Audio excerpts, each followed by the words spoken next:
Sa mustang muli, kaibigan. Sa video to, pag-uusapan nga ulit natin tong si Eren. At dito, lilinawin nga natin kung ano nga bang totoong layunin ni Eren sa pagtatapos ng kwento. Ginawa niya ba talaga to para makamit ng kapayapaan gaya ng paniniwala ng karamihan? O ginawa niya lang to para patunayang hindi siya alipin ng kahit ano? Tara at simulan na nga natin. 海の向こうには自由がある。ずっとそう信じてた。でも違った。 So ayun nga, simulan nga natin sa argumento na tinuloy niya nga tong rambling para sa kapakanan ng mga kaibigan niya. Bale malinaw niya ang sinabi to nung mismong oras na nahawakan niya yung kapangyarihan ng Founding Titan. Habang kinakausap niya lahat ng mga Eldian sa Pats, sinabi niya nga ron na dudurugin niya ang lahat ng nasa labas ng isla ng Paradis gamit ang rambling. At ganun nga mismo ang ginawa niya. Sinubukan niyang ubusin ang lahat na humantong nga sa pagkawala ng 80% ng mga tao sa mundo. Habang sa isa naman sa mga ipinakitang flashback, sinabi rin niya na wala siyang intensyon na ipasa yung kapangyarihan sa kahit sino sa mga kaibigan niya dahil silang araw ang pinakamahalaga para sa kanya. At dito na nga tayo nagkaroon ng idea na ang lahat ng gagawin ni Eren ay para talaga sa kanila. Pero heto na nga, ang pinaka-problema ay nandito mismo sa plano niya, ang rambling. Talaga bang ito lang ang paraan para mailigtas sa mga kaibigan niya? Wala ba talagang ibang paraan kung hindi ubusin lang ang lahat ng mga tao sa mundo? Walang duda na totoong may kakayahan si Eren na impluwensya ng mga mangyayari sa hinaharap. Kasi kung hindi, para saan pa yung mga revelasyon tungkol sa ginawa niya sa tatay at nanay niya, di ba? So kung ganun nga, bakit hindi siya naganap ng ibang paraan? Yung rambling lang ba talaga ang nag-iisang solusyon? Well, kung papakinggan yung mabuti yung huling mga usapan ni Eren at Armin sa Pats, malalaman nyo ang kasagutan. Noong tinanong ni Armin kung ginawa niya ba tong rambling para sa kapakanan nila, ang sinagot ni Eren ay hindi raw. Noong umpisa akala niya ganun, pero habang tumatagal, na-realize niyang ginawa niya tong rambling para sa sarili niya dahil nais lang niyang makita na walang ibang mga tao sa mundo. Gaya nga nung ipinakita sa kanya ni Armin sa libro dati. At gagawin niya nga raw ang lahat para makita yon. At ito nga ang dahilan na sa kabila ng kakayahan niyang makapektuhan ang mga mangyayari sa hinaharap, wala siyang nahanap na ibang solusyon maliban sa subukang ubusin ang mga tao. Dahil simulat sa Paul, ito talaga ang nais niyang mangyari at wala kang kahit anong nakapagpabago nun sa isip niya kahit ilang ulit niyang sinubukan mag-isip ng ibang paraan. Bali hindi nga lang coincidence na ipinakita kasabay nito yung flashback na sinasabi sa kanya ng tatay niya na ang pangalan niya ay Eren at siya ay malaya. Ang pinakadahilan nun ay para ipaalam sa mga manonood na pinili ni Eren to hindi para sa iba, kung hindi dahil may kalayaan siyang mamili ng kung anong gusto niyang mangyari. Yes, maaring hindi sana humantong sa ganito ang lahat at may posibilidad na marami pang ibang paraan.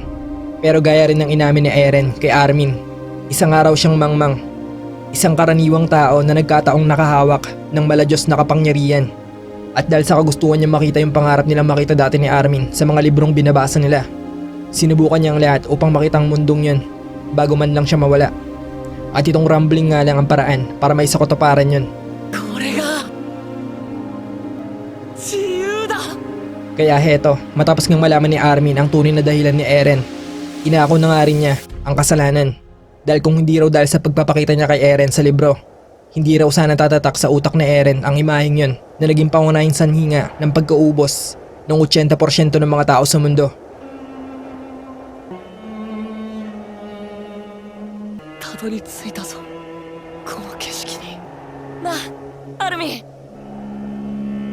Nakuha nyo? Malinaw ng pinakalayunin o ultimate goal ni Eren ay ang makita yung pinapangarap nilang makita noon ni Armin. Yung idea nila ng mundo na walang mga tao, gaya nga ng mga nababasa nila sa libro noon.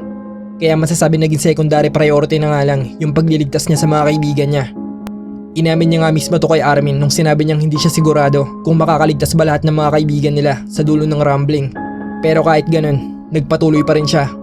Dahil alam niyang sa huli, bukod sa makikita niya yung pangarap niya, alam rin niyang si Mikasa ang tatapos sa lahat. At alam niyang mangyayari yun dahil yun nga mismo ang pinakahuling alaalang nakita niya mula sa hinaharap. Ultimately, nagtagumpay nga siyang isa katuparan yung tatlong nais niya. Una, ang makita nga kahit saglit ang malaking bahagi ng mundo na walang mga tao. Ikalawa, ang mawala ang mga Titan. At ikatlo, ang makapamuhay ng mahaba, ang mga kaibigan niya. Pero ang tanong nga, tama ba ang ginawa ni Eren? Kahit balibaligtarin ang mundo, mahirap i-justify yung piniling gawin ni Eren. Yun nga lang, makapaslang ka ng isang tao malaking pagkakamali na, di ba? Paano pa kaya kung bilyong bilang ng mga tao? Walang kapatawaran yun na nasabi pa nga ni Armin na kung totoong nag-i-exist ang impyerno, susundan niya nga tong si Eren doon para magkasama nilang pagbayaran ang pagkakamaling to.